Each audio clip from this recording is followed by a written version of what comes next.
আমার এটিএম কই?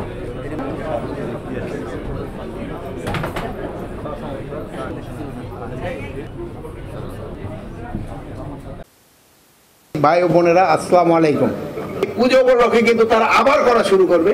আমি আপনাদের অনুরোধ করবো, আপনারা আগে যে ভূমিকাটা পালন করছেন এবার ওইভাবে করবেন এবং তাদের কাউন্টার করবেন এবং জনগণ যেন সত্যি ঘটনাটা পায় ওইটার ব্যবস্থা করবেন। এবার এইবার দুর্গা পূজাটা আমরা আশা করতেছি খুবই শান্তিপূর্ণ এবং খুব উৎসব মুখর হবে। এটা কোনো জায়গায় ওরকম কোনো ধরনের বড় কোনো সমস্যা নাই। এটা শান্তিপূর্ণভাবে এবং উৎসব মুখর হবে। এটা কিন্তু একটা ধর্মীয় অনুষ্ঠান, আর এটার যেন পবিত্রতা রক্ষা পায় ওই দিকে সবাই খেয়াল করে রাখতে হবে।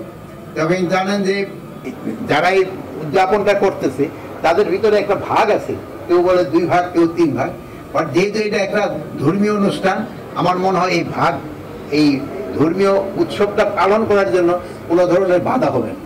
যেহেতু এটা হলো তাদের জন্য একটা পূর্ণ কাজ, এই পূর্ণ কাজটা করার জন্য কেউ কোনো ধরনের বাধা সৃষ্টি করবে না, এটি আমরা আশা করি। এবং এটা যেন খুব ভালোভাবে হয়। আমি অন্য ধর্মের সব ধর্মের লোকজনই বলবো এটা কোঅপারেট করে যে এটা খুব ভালোভাবে হয়ে যায় এবং এটা শান্তিপূর্ণভাবে হয়ে যায় এবং ধর্মীয় পবিত্রতা রক্ষা করে যেন এটা হয়। এটা পবিত্রতা কিন্তু রক্ষা করতে হবে। এই ছিল আমাদের আলোচনা। আর ইলেকশনের ব্যাপারে আমাদের কিছু কিছু আলোচনা হয়েছে।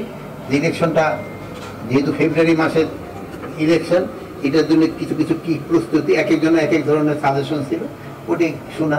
যেহেতু সব সাজেশন তো এখানে আলোচনা হয়েছে, হয়তো আমি আবার উপরে যারা আছে তার কাছে হয়তো আলোচনা করতে পারবো। তারপরে হয়তো যেটা একটা সলিউশন আসবে ওটা আপনাদের হয়তো জানাই দেবো। আর একটা জিনিস, লোকাল লেভেলে কিন্তু এই ঘটনাগুলি বেশি ঘটে।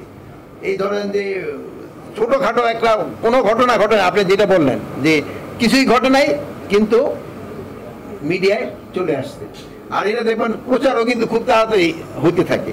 এইগুলি ক্ষেত্রে আমাদের সবারই সজাগ থাকতে হবে এবং সবারই এটা সহযোগিতা করতে হবে।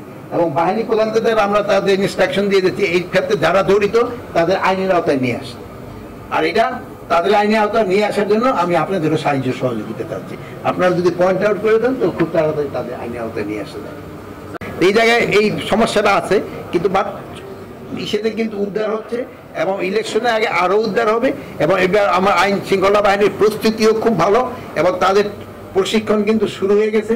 এবং আপনারা জানেন যে আমরা অনেক সংখ্যক কিন্তু তাদের বাড়িয়ে দিয়েছি এবং সেনাবাহিনী, নৌবাহিনী এবং বিমান বাহিনী সবাই কিন্তু এবার ইলেকশনে থাকবে।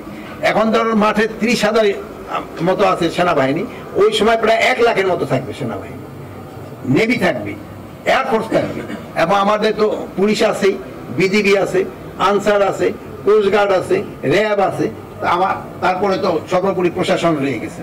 বাট নির্বাচনটা তো শুধু আইন শৃঙ্খলা বাহিনীর উপরে নির্ভর করে না, নির্বাচনটা নির্ভর করে জনগণের উপরে। জনগণ কিন্তু এর লোক নেই। জনগণ যদি নির্বাচনমুখী যেসব হয়ে যাবে সেসব এটা কেউ আটকাতে পারবে না। আর তারপরে হলো রাজনীতির দলগুলির ভিতরে তাদের যদি একটা মতৈক্য হয়ে যায় তবে কিন্তু নির্বাচনটা করতে কিন্তু খুবই সুবিধা হয়। তারপরে রয়ে গেছে ইলেকশন কমিশন, তাদের একটা আইন করবে, এটার উপরে নির্ভর করে তাদের ট্রেনিং নির্ভর করে। তারপরে আমাদের যে বসা আছে প্রশাসন, তাদের একটা ভূমিকার উপরে নির্ভর করে। তারপরে রয়ে গেছে হলো আইন শৃঙ্খলা বাহিনী, সবাই সম্মিলিত প্রচেষ্টা কিন্তু নির্ভর। আর সর্বোপরি রয়ে গেছেন আপনারা সত্যি ঘটনাটা যদি দেখেন, প্রথম দিকটা কিন্তু আমাকে পার্শ্ববর্তী দেশ অনেক উল্টাপাল্টা খবর দিত।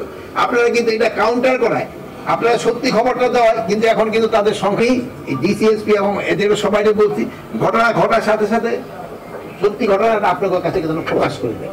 ওই সত্যি ঘটনাটা প্রকাশ না করলে এইটা সেসব বিভিন্ন ধরনের গুজব সৃষ্টি হতে থাকে।